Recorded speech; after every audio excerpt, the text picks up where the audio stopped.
ఆయన కాలంలోనే లిపి ఉండేది. మనకి లిపి అంటే ఇదంతా ఎప్పుడు క్రీస్తుపూర్వం 4వ శతాబ్ది ఈ ప్రాంతానికి చెప్తారు వీళ్ళు.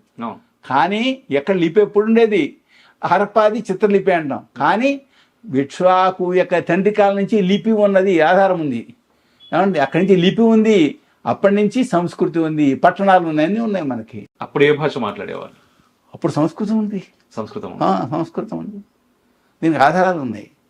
కనుక ఈ సంస్కృతి మనం ఉద్ధరించుకుంటే, అంటే ఇప్పుడు ఒకటి జాగ్రత్తగా గమనించాలి. ప్రపంచంలో ప్రతి దేశంలో ప్రాచీన చరిత్ర కొంత ఉండేది. అక్కడ ప్రాచీన చరిత్ర కొంత చెరిపేసుకున్నారు. అక్కడ ఆనవాళ్ళు, ఇక్కడ ఆనవాళ్ళు ఉన్నాయి. అయితే ఇప్పుడు ప్రజాస్వామ్యం ఉంది ప్రపంచంలో. పూర్వం ప్రజాస్వామ్యం కాదు, నిరంకుశ ప్రభుత్వాలే ఉండేవి. నిరంకుశ ప్రభుత్వాలు ఉన్నప్పుడు ఏ చట్టాలు ఉన్నాయో అవే చట్టాలు ఇప్పుడు వాటల్లా మార్చుకున్నారు. కనుక ఈ ప్రాచీనమైనటువంటి సంస్కృతి వస్తే ఆ చట్టాలు వస్తాయేమో అని భయపడవలసిన అవసరం లేదు. ఇప్పుడు ఇది ప్రజాస్వామ్యం. అప్పుడు ఒక వ్యక్తి పరిపాలించే పాలన, ఆ వ్యక్తి యొక్క ఇష్టానికి అనుగుణంగా ఉండేది.